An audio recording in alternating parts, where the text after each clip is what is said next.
A CDL Fortaleza realizou na segunda edição do Diálogos Empresariais a palestra O Papel dos Shoppings na Inovação do Varejo, do Center 1 a uma rede nacional de shoppings. O tema foi ministrado pelo palestrante Tasso Gereissati, empresário que lidera um dos maiores grupos privados do país, com expressiva participação nos setores de telecomunicações, contact centers, business process outsourcing e shopping centers. Muito importante que o senador Tasso Gereissati e o empresário, que é muito mais do que o senador, ele é um empresário que começou, que trouxe para o Ceará, trouxe para Fortaleza o conceito de shopping center. O Center 1 foi o primeiro, foi o inovador. E ele deu continuidade. Então, ele é um político que conhece, na prática, o sofrimento do varejista, do lojista, do empresário, do comerciante, do empreendedor. São poucos políticos no Brasil que têm o conhecimento que Tasso Gereissati tem e que tem também o reconhecimento dos empresários de que ele sabe como conduzir uma boa política econômica. Eu acho que o Brasil está precisando mais do que nunca de bons exemplos. O Dr. Tasso é uma figura referencial da nossa sociedade, um homem de comprovada coragem, tenacidade e honradez. E esse programa visa exatamente a motivar as pessoas, principalmente os alunos da faculdade, que agora tentam ingressar na vida empresarial, a se espelharem nos bons exemplos. Então acho que o CDL cumpre uma tarefa importantíssima de formar via exemplos e não teorias e tudo mais tal, mostrando as dificuldades que se atravessa para chegar onde um Tasso Gereissati desse chegou. Então acho que o programa é de extremada importância e nós nos sentimos muito honrados aqui em receber o senador. Bom, nosso senador Tasso é um líder nacional, é uma pessoa em quem nós acreditamos que tem um potencial fabuloso de ajudar esse país no momento que nós estamos passando, pela seriedade, pela tranquilidade, pelo equilíbrio. E ele irá nos trazer aqui, seguramente, algumas informações hoje que nós estamos almejando ouvir e saber do encaminhamento que será dado. Na verdade, nós estamos buscando empresários cearenses que fizeram a diferença, cearense no sentido de terem nascido no mercado do Ceará, não necessariamente precisa ter nascido no Ceará, mas o seu empreendimento ter nascido no Ceará. Tivemos o seu Ivens fazendo uma palestra aqui para a gente. Temos hoje o senador Tasso, que vem falar do Center 1, de 1974, do que era esse mercado de Fortaleza, de quantas crises foram vivenciadas, de quantas crises foram vividas e superadas, né? Mostrar que esse mercado já foi um mercado muito mais complicado do que é hoje e que não podemos estar pensando nesse ano. Nós temos que pensar num horizonte muito maior, que foi assim que esses empreendedores brilhantes, como o Tasso, como o seu Ives e outros que virão participar desse projeto, contribuem e contribuirão para fazer Fortaleza a primeira capital do Nordeste. Hoje Fortaleza é a primeira capital do Nordeste e deve muito a esses empreendedores que fizeram esse trabalho. Tasso tem uma folha corrida, uma folha de serviço, uma folha de dedicação ao Ceará muito grande e ao Brasil. Por 3 vezes foi governador e modificou a cara do Ceará. O Ceará é um antes de Tasso e outro depois de Tasso. Com muito orgulho que fiz parte da equipe do Tasso durante 8 anos. E nós pensamos que o Tasso ainda tem muito a dar pelo Ceará e pelo Brasil. Não, nesse momento o problema é que eu vim falar como aposentado de shopping, porque eu não estou acompanhando isso de perto, só sei que a gente está vivendo um momento ruim, talvez nós trabalhamos pioneiramente, fomos os primeiros shoppings do Brasil e acho que é o pior momento na história desse setor que nós estamos vivendo. Eu vim bater papo com os lojistas, pedindo o que quiser falar sobre a gente vem trocar ideias, ouvir, não tem uma coisa específica assim não. Hoje existe muito mais sofisticação, só Nós temos uma concorrência que não existia, que era a internet. Hoje existe a internet, que transformou o varejo completamente. Então, o varejo hoje é um varejo completamente diferente de 30 anos atrás e, com certeza, vai ser muito diferente do varejo de daqui a 10 anos. Entre as abordagens, o palestrante falou sobre o perfil do empreendedor cearense atual e a evolução da formação do empresário. Primeiramente, queria agradecer aqui ao Amálio Neto o convite, bastante honroso para mim, muito prazeroso e muito honroso, e acho que, tendo já participado de alguns encontros como esse, a melhor forma da gente fazer é sair da formalidade e sairmos para um bate-papo mais informal, até porque a grande maioria dos que estão aqui são amigos com quem a gente tem uma longa tradição de dialogar e conviver. Então, vamos procurar inovar. Primeiramente, Tasso, fale um pouco sobre o jovem, o estudante, o aluno. Você foi desportista, você praticou algum hobby na sua juventude? Bom, por incrível que pareça, e muitos não acreditem, mas eu jogava futebol e basquete. Roberto não acredita, acho que ele jogava também, e fazia bambolê também, né? Em qual colégio? Qual era o colégio? Não, eu saí de Fortaleza cedo, porque com meu pai, como alguns sabem, meu pai também foi deputado federal. Meu pai era empresário e foi deputado federal por circunstâncias, quase que por decorrência das circunstâncias da vida, ele acabou como deputado federal. Ele era um grande admirador do Getúlio Vargas, porque naquela época o Getúlio Vargas tinha saído do governo e se preparava para voltar novamente para ser candidato a presidente da República.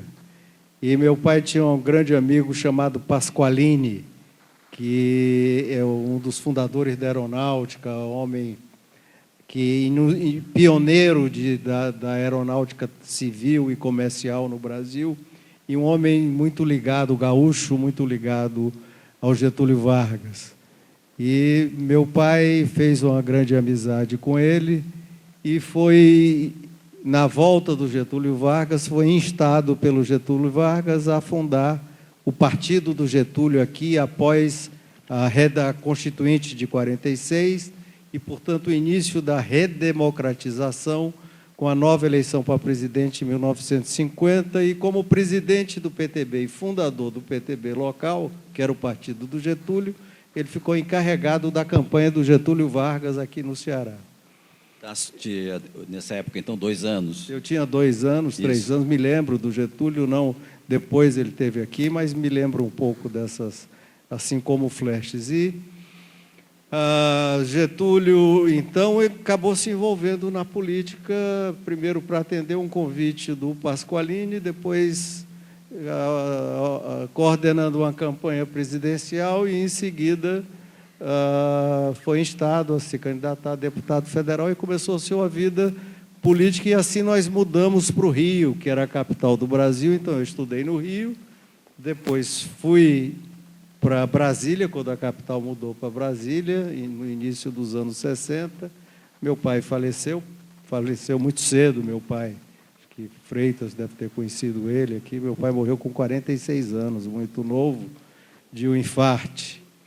E aí nós voltamos para o Rio, porque a minha mãe tinha se estabelecido no Rio, e só depois, já na faculdade, no final da faculdade, que eu voltei para Fortaleza. Nós fomos para São Paulo antes, meu irmão mais velho e eu, meu irmão Carlos, eu com 17 anos e ele com 19 anos, para tomar conta dos nossos negócios em São Paulo.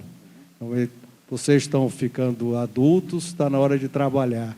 Olha, naquela época, começava cedo, né? Então, está na hora de trabalhar, vão para São Paulo ajudar a trabalhar e olhar os negócios que nós tínhamos em São Paulo. Então, nós fomos para São Paulo e, em um determinado momento, nós dois decidimos que um tinha que vir para Fortaleza, para o Ceará, para retomar ou trabalhar junto com os nossos tios dos empreendimentos da nossa família aqui no Ceará.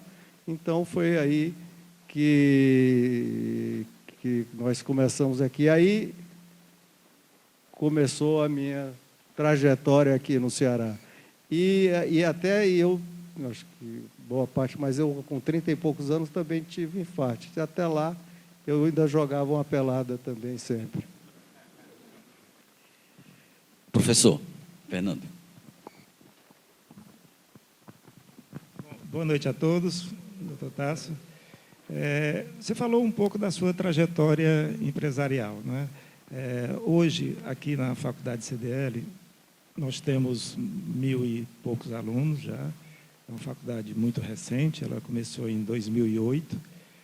E a gente nota que o foco dos alunos é se tornarem ou empreendedores ou terem ascensão funcional, ascensão profissional nas empresas em que trabalham. A gente nota mais ou menos aí dividido, metade a metade. E uma pergunta que sempre fazem é, dada essa situação, essa conjuntura bastante conturbada que o Brasil vive hoje, né? Uma situação política instável, que é temporária, claro, se resolve rapidamente, mas uma situação econômica que deverá perdurar ainda com alguma dificuldade, por pelo menos 2 anos, uma inflação que está fora da faixa determinada pelo Banco Central, temos um desemprego aí que já está preocupando, temos também o índice de confiança, né, dos empreendedores também em queda, o medo do desemprego por parte da população, enfim. As pessoas então se perguntam, é momento de montar um negócio? Muitos têm aquele empreendedorismo por necessidade mesmo. E é claro que dificuldades não assustam quem pretende empreender, mas alguns cuidados eles devem ser tomados para mitigar, não é, eventuais possibilidades de insucesso. Com base na sua longa trajetória empresarial, é que eu pergunto até em nome dos que me delegaram para assim fazê-lo. O que fazer? Não é? Quer dizer, que cuidados o empreendedor, principalmente o jovem, deve tomar hoje, não é, para montar um negócio de pequeno porte ou até diversificar as suas atividades se já estiver empreendendo? No andamento dessa pergunta, Tássio, naturalmente que você enfrentou como jovem uma trajetória de incertezas na redemocratização, né, com planos, moedas, taxas de juros, câmbios, né, uma gangorra econômica muito grande que todos os empresários aqui presentes atravessaram nesses 30 anos. Então, você pode aproveitar e fazer, então, esse relato. Bom, a vida empresarial, ela não é uma linha reta em termos de estabilidade, é sempre uma linha feita de altos e baixos, ou na vida especificamente da empresa, ou na vida do seu setor, ou na vida da economia de uma maneira geral. A economia tem ciclos, sempre ciclos, de melhores e piores. Na verdade, para ser franco, para mim, pelo menos, esse é o ciclo pior e mais longo que nós já enfrentamos aqui no Brasil. Não tanto pela profundidade, mas pela profundidade dos problemas, mas pela longevidade da crise. Então, é um momento muito difícil, um momento especialmente difícil. Mas, antes de momentos como esse aqui, muitos que estão aqui já conviveram com épocas de inflação, na época de diária, que você não sabia quanto ia valer o seu dinheiro no dia seguinte, nem na semana seguinte, e muito menos daqui a um mês. Na verdade, era um período de uma instabilidade intensa e que formou, talvez, dos melhores empresários do país. Porque para ser empresário no Brasil naquela época, com aquela inflação, com aquela volatilidade da moeda, daquela instabilidade que havia, era preciso ser muito criativo, era preciso ser bastante obstinado e não se assustar e não temer as dificuldades que eram quase diárias. Então, foi um momento muito difícil para ser empresário no país, mas também foi o momento, como eu disse, que acho que ali se formou uma geração de empresários de primeira linha aqui no Brasil, especialmente no Ceará. No Ceará existe uma característica que sempre chama a atenção de outros estados. Existe sempre, em cada geração, grandes empresários locais. Independentes da situação da economia, independente do ciclo, existe sempre uma geração de grandes empresários locais. Não confundir grandes empresas, que também grandes empresários quer dizer grandes empresas, mas você pode ter a Bahia, por exemplo, que tem filiais ou indústrias, plantas de empresas multinacionais, de petroquímica, por exemplo, gigantescas. Mas a característica que diferencia o Ceará do resto do Nordeste é que em cada geração tem um empresário genuinamente cearense com uma grande empresa, com pelo menos uma grande empresa. O que mostra claramente a vocação empreendedora do cearense. Eu já tentei até entender o porquê disso, e como presidente, uma época que eu fui presidente nacional do PSDB, como governador, eu viajei esse Brasil inteiro participando de campanhas do país, e fazendo palestras e discutindo, e tentava entender por que essa diferença. Então, vou dar um exemplo, não estou aqui denegrindo nenhum estado, mas, pelo contrário, cada estado tem suas vantagens e desvantagens. A minha impressão, e aí filosofia aqui de matuto, por exemplo, um estado aqui vizinho, Maranhão. O Maranhão, a vida é muito fácil, o caboclo bota a mulher ali com a saia dobrada, pega o babaçu, vai botando dentro da saia, enrola, leva lá para o marido que está ali na rede olhando e tal, e vai vivendo, vai levando a vida. Então, o que eu quero dizer é que ele não é, para sobreviver, ele não é obrigado a ser criativo, ter que inventar, ter que ir atrás, que ir buscar. No Ceará, não. No Ceará, principalmente nesse estado todo, na grande parte do semiárido, ou o cara se vira ou morre de fome, ou o cara se vira ou a família morre de fome. Então, aí é a minha teoria, mas é uma teoria muito Roscoff, mas é a minha, de que o cearense é empreendedor por causa das dificuldades. Como aqui você ou se vira ou não sobrevive, nasceu toda um tipo de pessoas que são obrigados, e essa necessidade de ser criativo e de se virar e ter que trabalhar, ela vai sendo transmitida de geração em geração, e é por causa disso que aparecem aqui, sempre estão aparecendo grandes empresas com grandes empresários locais. Tem vários aqui, que estou vendo o Deusimar, o Macedo, o Roberto, enfim. Tem grandes exemplos sempre. Em cada geração pode fazer uma observação olhando para trás, e agora que você vai verificar que isso acontece. Então, primeiro eu queria dizer a esses jovens que é uma característica, e talvez a mais forte do cearense, é o empreendedorismo, de estar inventando, estar inovando. É conhecido o fato que, não só aqui, né, fora do Ceará, também você encontra, aonde você vai, você encontra cearense bem-sucedido em todos os setores, e praticamente boa parte do mundo você encontra cearense bem-sucedido. Por isso que eu digo que a dificuldade no primeiro momento, e a crise é um obstáculo, mas é uma frase um pouco banal, mas é também uma oportunidade.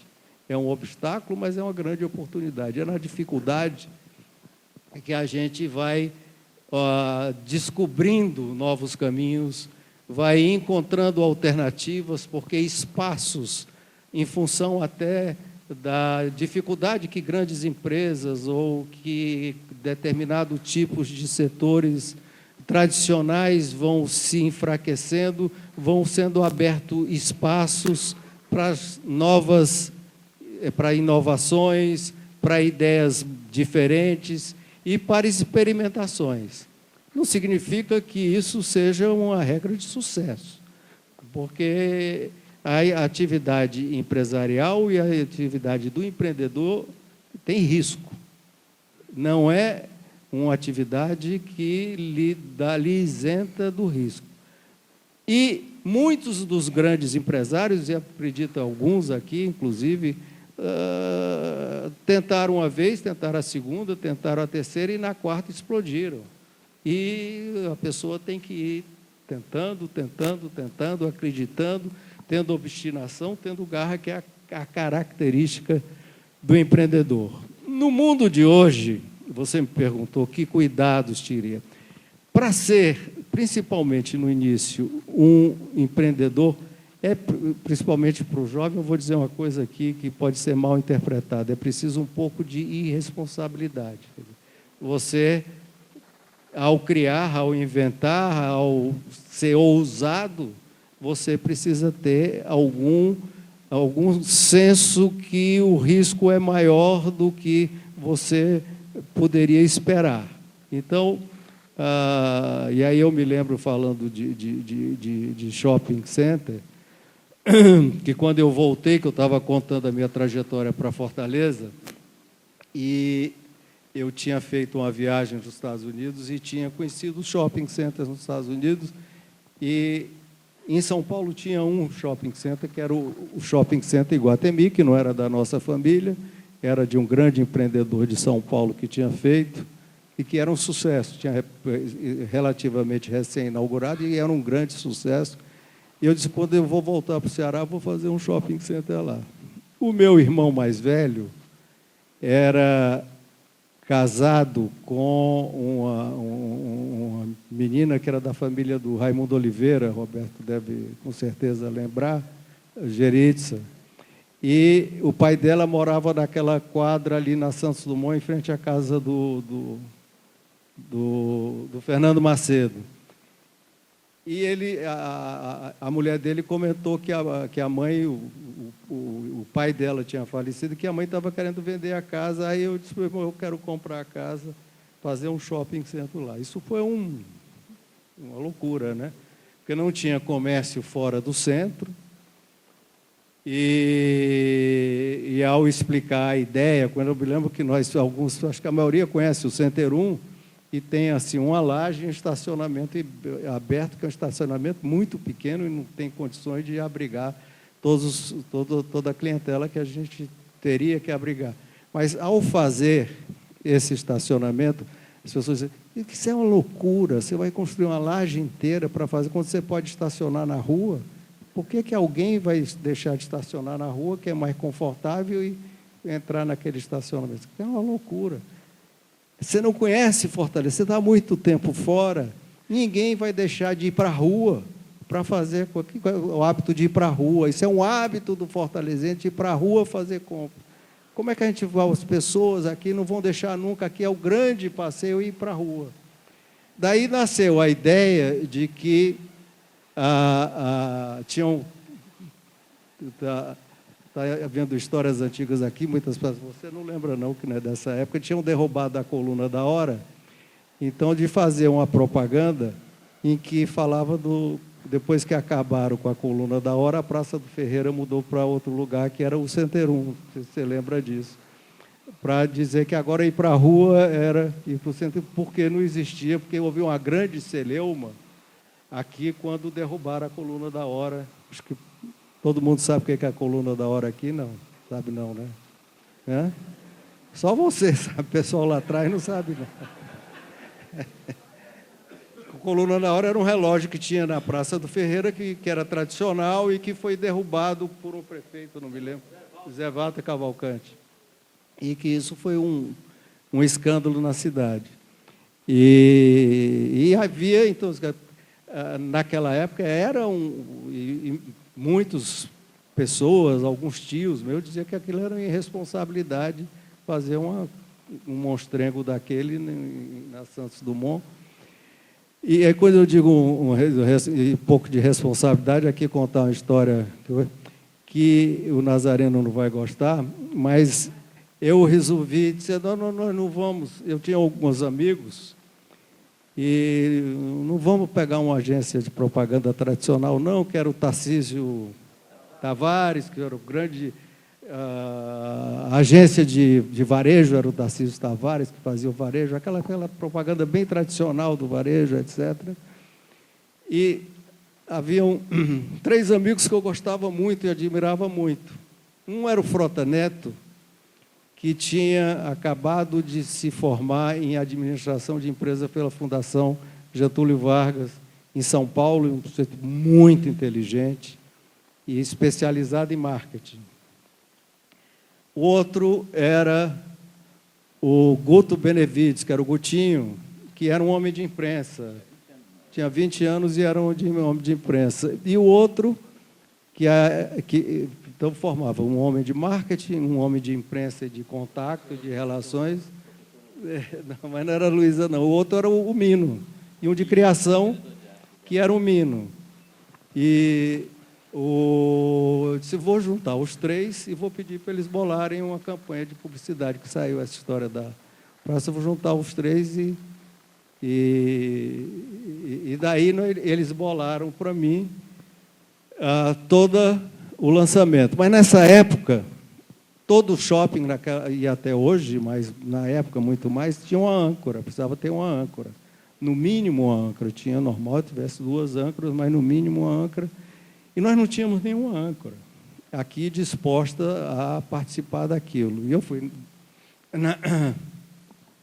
atrás de alguns, bati na porta da Mesbla, que era a grande loja, não tem interesse em fazer isso, enfim, que era a grande âncora na época, loja de departamento, era a Mesbla. E o Pão de Açúcar tinha lançado em São Paulo um tipo de loja que era uma novidade na época, que era o hipermercado. Saía do supermercado de vizinhança convencional e passava a fazer um hipermercado no modelo francês, que ele vendia não só bens de conveniência, como bens de comparação, linha branca, etc. E era uma hiperloja que tinha a tendência a ser regional e atrairia uma clientela de mais longe. Então, eu fui procurar o dono do Pão de Açúcar em São Paulo, o Abílio Diniz, que na época também era muito jovem, mas trabalhava com ele um professor meu da Fundação Getúlio Vargas, que me apresentou. Eu fui falar com ele e disse, olha, tem uma ideia assim, assim, assim. Você vai para o Ceará, para a Senhoca? Eu disse, não vou para o Ceará, não, você é muito longe daqui, não quero sair de São Paulo tanto. E Nordeste é muito longe e tal. Eu disse, mas vamos fazer o seguinte, volta aqui. Aí eu voltei mais umas 2 ou 3 vezes, e na terceira vez eu fui com tua cara, vamos fazer o seguinte, eu te dou o nome, o know-how, dou tudo, você me dá 10%, e eu fico sócio de você. Você me dá 10%, eu lhe dou tudo, eu fico. Aí eu disse, você me dá o nome todo, Pão de Açúcar? Eu disse, dou o nome para lá, pode ficar, que aquilo é uma coisa muito longe, faz um contratozinho. Eu olhei mal impressionado, né? Eu tinha 22 anos. Aí eu olhei e disse, esse cara é mais irresponsável que eu.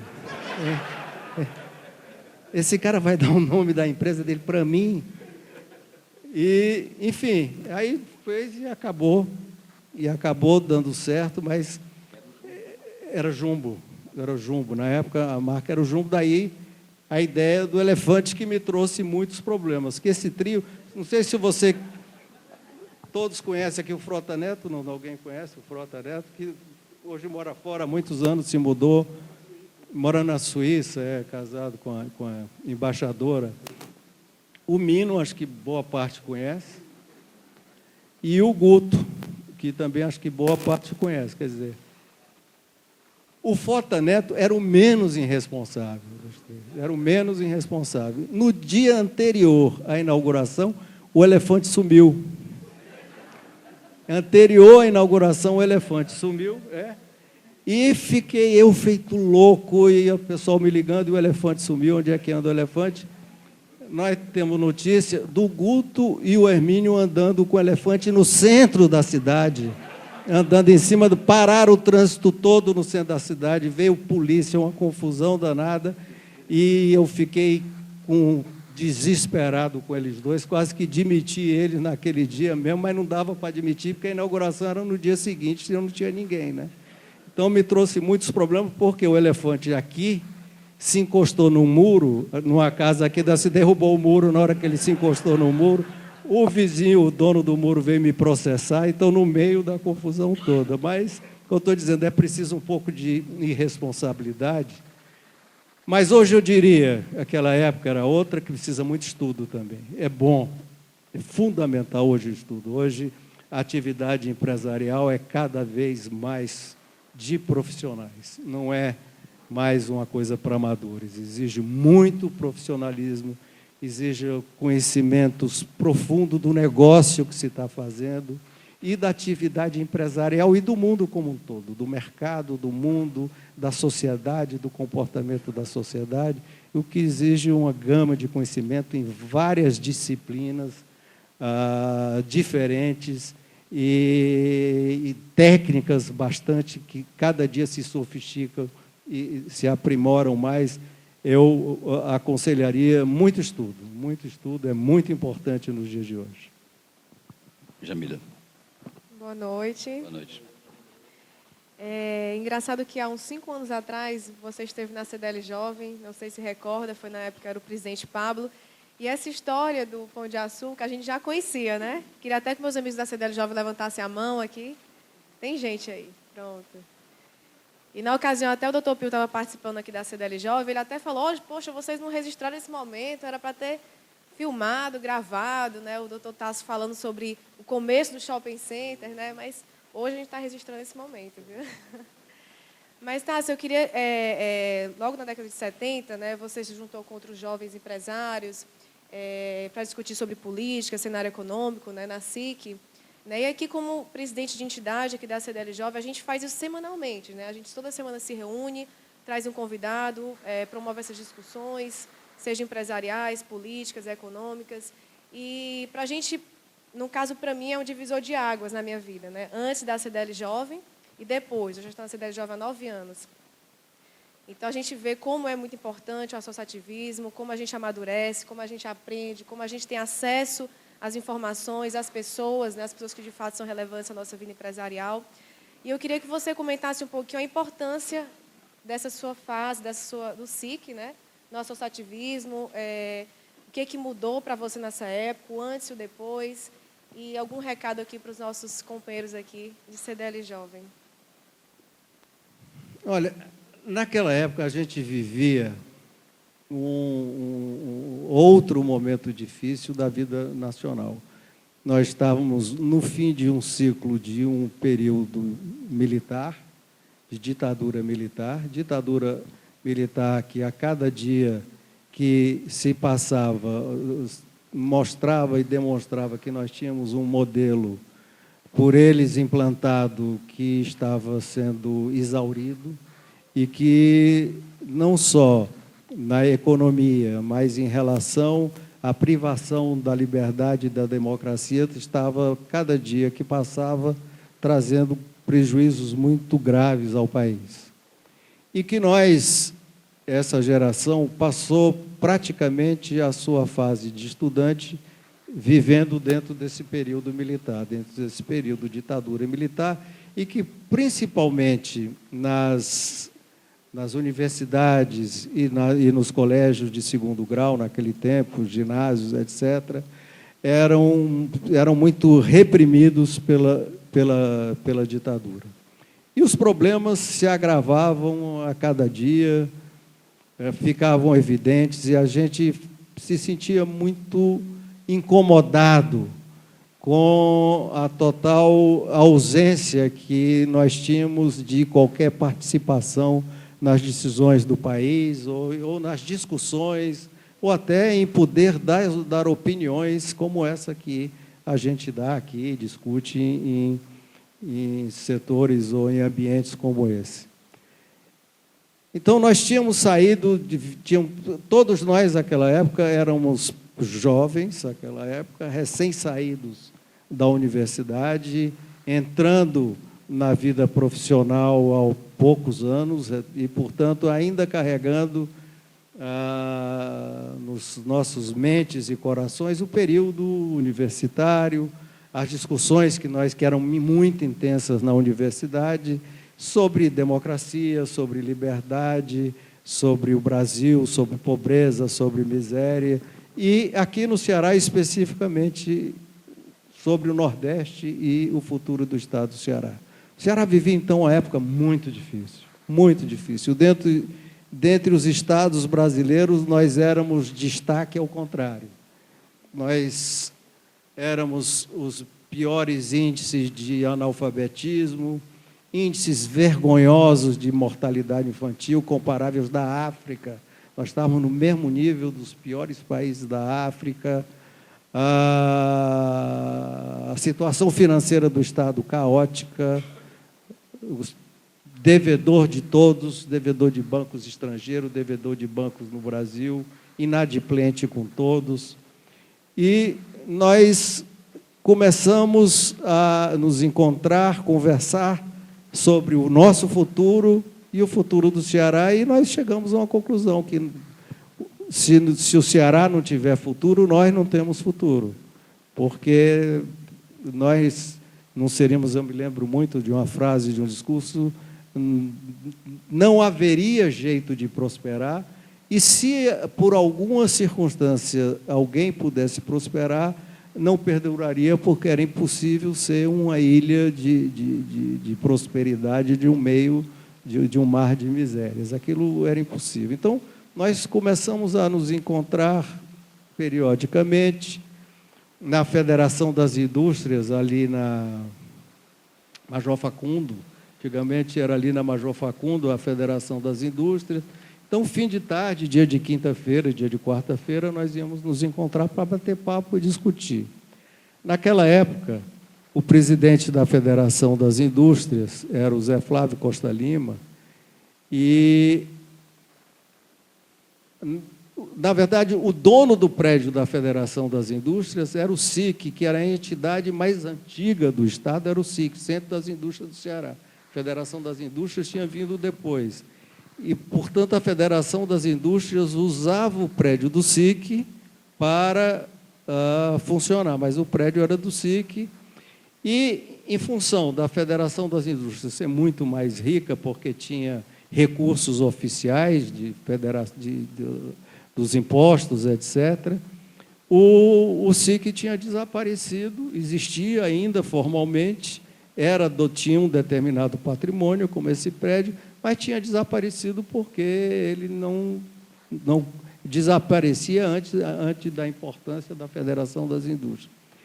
E acho que o Zé Flávio achou interessante ver aqueles meninos ali conversando e discutindo, falando de política, falando de futuro, etc., e disse: por que vocês não ocupam o SIC, que está aí, existe, está morto? Vocês ocupam o SIC e fazem aí, se encontram e fazem do SIC o que vocês quiserem aí. E foi o que aconteceu. Nós, desses éramos, não me lembro, 7, 8 jovens que nos encontrávamos ali, começamos a conversar. Isso foi crescendo, mais outros começaram a chegar, e nós resolvemos fazer um ciclo de debates sobre o Brasil, sobre a democracia, sobre autoritarismo, sobre pobreza. Eleições diretas? Eleições diretas já mais tarde, né? Mas, na época, já era uma pressão que, naquele momento, era uma coisa ousadíssima, porque não todas as entidades empresariais eram bastante, vou dizer, acomodadas em relação ao governo militar. Quer dizer, era uma coisa muito perigosa até você se opor ao governo militar. E, de novo, veio a irresponsabilidade. Nós resolvemos questionar, através de debates, o status quo militar e estadual. E como nós fazíamos? Começamos a trazer gente no Brasil que se opunha ao governo militar, ao governo estadual também, na maioria das vezes, e dizer porque cientistas, filósofos, economistas, para discorrerem, empresários que eram considerados mais... E tinha um grupo de empresários em São Paulo que estava começando a se destacar, chamado Grupo dos Oito, que foi o primeiro grupo de empresários que resolveu se opor ao governo militar e pedir voto e pedir democracia. Naquele tempo, a história que corria dentro do ambiente empresarial, que era muito perigoso a eleição, porque os grandes líderes populares no Brasil eram homens de esquerda. Naquela época se temia muito o Brizola, que se abrir o voto, quem vai ser o presidente é o Brizola, e o Brizola é um perigo, etc. E nós chamamos o Brizola, inclusive, para vir para cá. Foi aí que o Zé Flávio descobriu, quando ele disse, faça o que quiser, nós fizemos mais do que ele pensava o que queria. E aqui tem quem é que está na FACIC hoje? E o Sancho, que era o presidente da FACIC, escreveu um editorial sobre os incendiários, os garotos incendiários do SIC, etc. Que estão servindo aos vermelhos e comunistas, etc. Então, daí nasceu um período fantástico para todos nós, uma convivência. E eu sempre gosto... O Amarílio era um dos membros mais importantes do SIC, mas eu gosto sempre de lembrar um nome que já se foi, que foi o nosso grande líder e grande guru, que era uma referência e um dos homens mais cultos e interessantes, inteligentes que eu conheci, que era o empresário Beni Veras, que depois foi senador.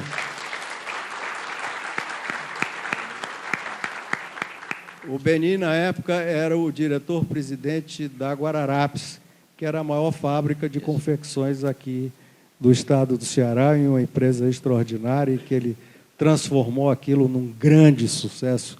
Era referência no Brasil, a Guararapes, e ele realmente serviu assim deu o tom, vamos dizer, desse grupo do SIC, e esse grupo realmente começou a influenciar e ter uma voz muito ativa. Por quê? E é isso que eu volto a falar aqui, não só para vocês aqui, dos jovens dirigentes, também, é porque a gente contestava, a gente tinha coragem de... Acho que até motivado pelas circunstâncias da época, a gente contestava, e contestava muito. E não aceitava as regras vigentes, não aceitava as coisas como estão. Se a coisa era ruim, não era ruim porque tinha que ser ruim, se era ruim, podia ser boa, podia ser melhor. E assim nós fomos contestando. E realmente formou uma mentalidade, eu acho, na época, que veio a tomar conta de toda uma geração aqui no estado do Ceará e que acabou dando, também por circunstâncias, porque não era projeto, era até o contrário, não havia um certo compromisso entre nós de ninguém entrar em política, nós não tínhamos nada a ver com política. Para manter a independência, nós não podíamos ter qualquer ligação partidária, mas as circunstâncias mudaram e, assim, esse grupo acabou entrando em política. Tássio. Está no caminho certíssimo. Tem que contestar. Deixa o Senado, não, só o governo. Desse elenco de cientistas e filósofos e palestrantes que participaram do SIC, nenhum fez tanta raiva aos militares quanto a um convite que eles fizeram a um militar que os militares não perdoavam, que era Albuquerque Lima, general Albuquerque Lima, que tinha uma posição altamente independente e foi superintendente da SUDENE também, né? Acho que foi superintendente da SUDENE. Mas, Tasso, democracia reconquistada e você, governador. Nós íamos trazer o Brizola, nós trouxemos o Brizola, e que o nosso palco era a Federação das Indústrias, era o auditório da Federação das Indústrias, que não é essa grande, era ali no Major Facundo, na Edifício Jangada. Edifício Jangada.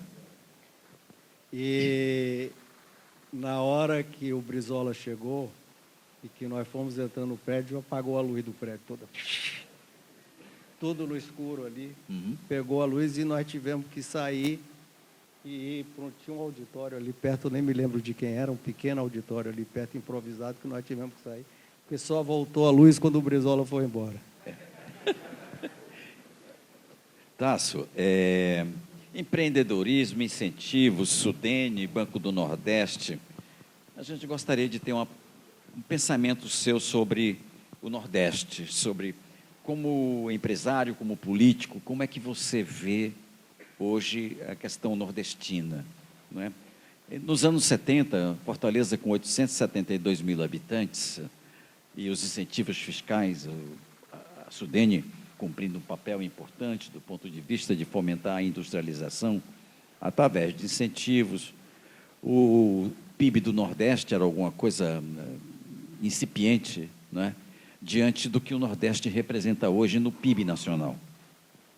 Na verdade, a locomotiva era São Paulo, que está sentindo o peso do desenvolvimento regional do Nordeste, enfim.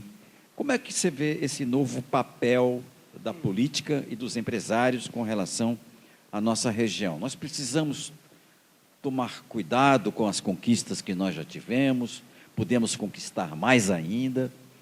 Eu acho que nós não só podemos e devemos e temos que conquistar mais e muito mais ainda.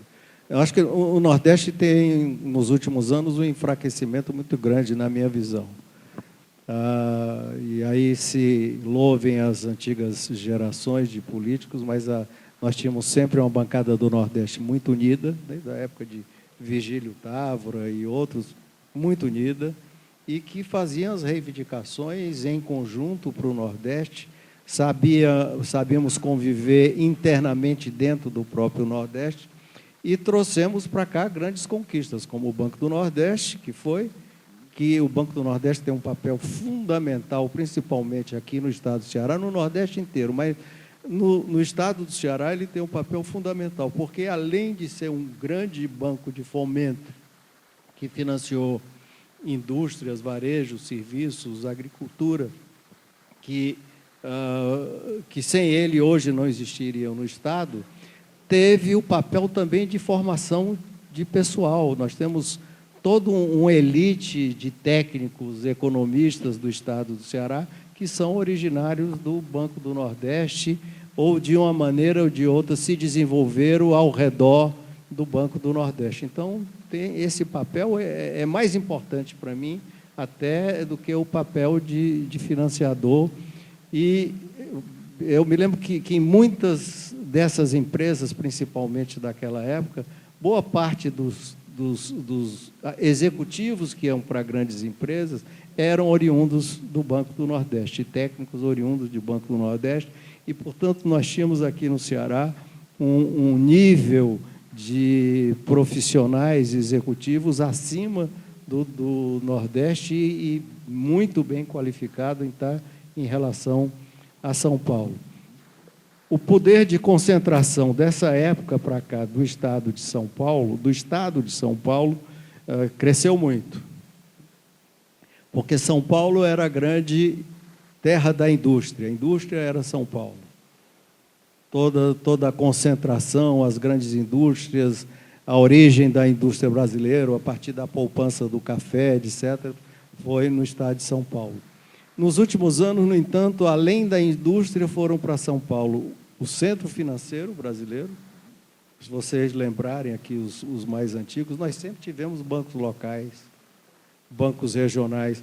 Os bancos de Minas, por exemplo, que eram famosos, Banco da Lavoura de Minas Gerais, Banco Nacional de Minas Gerais, todos esses bancos regionais privados desapareceram, estão todos localizados em São Paulo. Todo o sistema financeiro hoje também está localizado em São Paulo, serviços, tecnologia. Você acha isso positivo, essa Não, concentração? altamente negativo. E para o país, estrategicamente para o país, é um desastre. Então, nós temos que retomar isso. O modelo Sudene está esgotado. Não é mais aquele modelo dos anos 50, do Celso Furtado. Temos que ter um modelo novo. Qual é o modelo de desenvolvimento que queremos na região, que é uma discussão também esquecida. Nós vivíamos de grandes seminários e palestras sobre modelos de desenvolvimento regional, que isso deixou de ser assunto. E nós deixamos de ser, você pode olhar pelos jornais, pelos próprios jornais daqui, deixamos de ser uma prioridade nacional. Nós não estamos na agenda, não é nem porque ficamos que nós não estamos mais na agenda como um problema a ser resolvido. Então, tem muito o que fazer aí, mas tem que chiar, tem que correr risco. Professor Fernando. O senhor falou com muita propriedade que hoje a atividade empresarial requer muito conhecimento, o que é verdade. Nós temos aí desafios enormes para conquistar e manter mercados, para manter uma boa organização administrativa, para gerenciar recursos, tanto de investimento fixo quanto de capital de giro. E nessa dificuldade se fala que a inovação tem um papel fundamental. A inovação tanto de produtos quanto de processos de negócio. Em países desenvolvidos, a gente percebe com muita clareza que há uma parceria muito estreita entre as empresas e as universidades, no sentido de apoiar desde aquela empresa iniciante, a startup, não é? Quanto também para a criação e o lançamento de produtos. No Brasil, essa prática não é disseminada. São pouquíssimas as empresas que buscam as universidades, não é? E faculdades para a melhoria dos seus processos de negócio. Mas há linhas públicas de financiamento, como o senhor sabe, para isso, né? O CNPq apoia a colocação de professores, de pessoas que recém adquiriram seus títulos de mestre, de doutor. A FINEP também tem linhas de financiamento, inclusive sem reembolso, né, a fundo perdido. E no estado do Ceará nós temos a FUNCAP, que também tem apoiado empresas nesse sentido. Qual a razão desse distanciamento? Historicamente, a gente via que havia a universidade ficava dentro dos seus muros e a indústria também não acreditava muito, aquela história de que a teoria é uma coisa, a prática é outra. Mas hoje, no mundo do conhecimento, né, essa distância não é grande. O que fazer? O Grupo Gereissati tem buscado a universidade para melhorar, enfim, os seus produtos, processos, melhorar, inclusive, inovar, né, em busca de melhoria da competitividade dos seus negócios?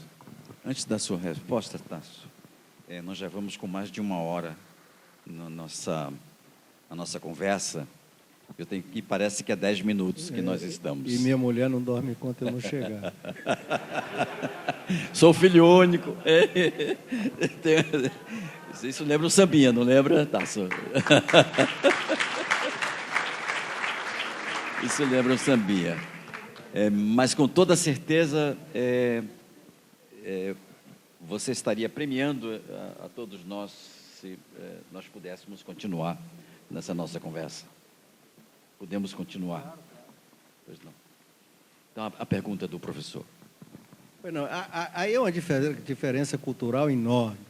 Todo o desenvolvimento, o professor com certeza conhece melhor do que eu, da Universidade Americana, e o desenvolvimento industrial americano versus o desenvolvimento da universidade e da indústria aqui no Brasil é completamente diferente, em que há quase que uma vida própria da universidade e que essa vida própria, e aí me perdoe, professor, é culpa dos dois lados. A universidade não se acha com obrigação também de prestar conta à sociedade.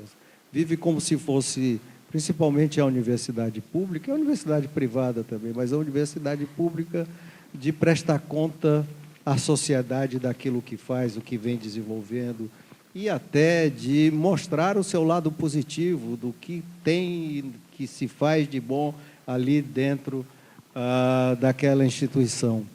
E por parte da indústria, nunca houve uma necessidade, em função do protecionismo. A nossa indústria, como vocês sabem, nasceu sobre a bandeira do protecionismo, enquanto a indústria americana nasceu em função da produtividade, da inovação, da competência, do maior eficiência, melhor custo, melhor produto, menor custo e da competição. A coisa da competição é uma coisa muito forte na sociedade americana. Nós nascemos e aí eu volto ao Getúlio Vargas, da proteção da indústria de substituição de importações. Vamos proibir ou taxar muitos produtos importados para que a produção brasileira possa se desenvolver. Então, não era da tradição, não está na raiz do nascimento da indústria brasileira a preocupação, a obsessão com maior eficiência, maior produtividade, inovação tecnológica, seja no produto ou em processo. Então, essas duas coisas juntas fizeram que esse distanciamento continuasse ao longo dos últimos anos. E, em determinados momentos, nós temos momentos de abertura do comércio exterior, que isso foi promovendo uma maior necessidade por parte da indústria, dessa colaboração com a universidade, mas isso nunca se fixou nem se consolidou. Há também, há outro problema também que hoje me parece que está melhor, mas havia um problema ideológico, havia toda a visão cultural dentro dos meios acadêmicos de que uma convivência muito estreita com a indústria não seria saudável do ponto de vista de autonomia e de liberdade de expressão, etc., etc., que é um tipo de preconceito que não existe nos Estados Unidos, até pelo contrário. É muito bem-vindo essa participação. Então, nós precisamos romper todos esses preconceitos e culturas que existem nos setores para chegar a esse ponto que o professor sugere com muita propriedade, que é fundamental. Nós precisamos, e nós não vamos, o nosso grande problema hoje é fiscal, mas atrás, o problema de fundo é produtividade. Produtividade quer dizer eficiência.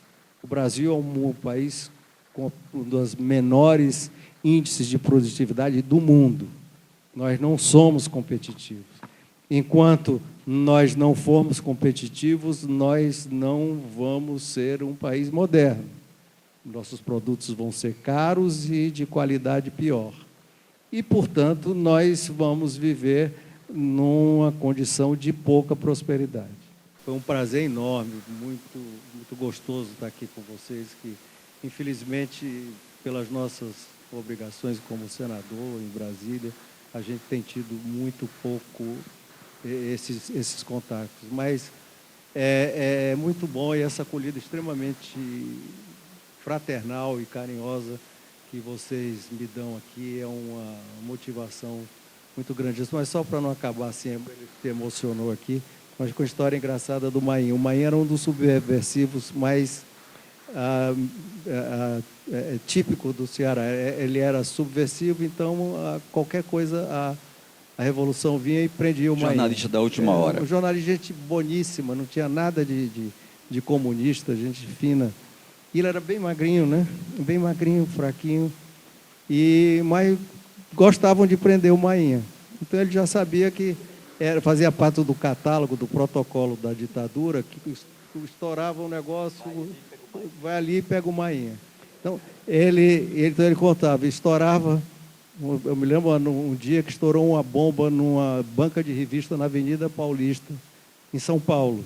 Aí lá foi o Mainha, se arrumou, pegou a malinha dele e foi para a calçada para Ceará para ser preso, porque sabia que vai ser para ser preso. Então essa era a figura do Mainha. Então muito obrigado mesmo, obrigado a você por essa oportunidade.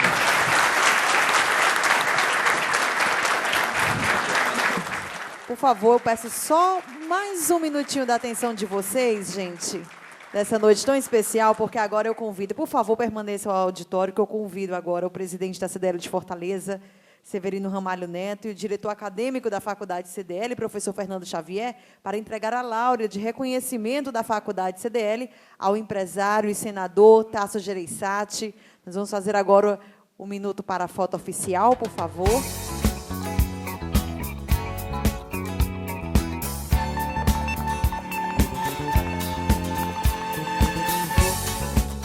Eu acho que foi uma noite maravilhosa que nós tivemos aqui. Tasso se divertiu, eu acho que ele se divertiu, né? As perguntas, tanto políticas como empresariais, como da sua própria pessoa, eu acho que foi uma noite maravilhosa que a gente teve. Eu vejo isso muito mais como um reconhecimento à vida política de Tasso.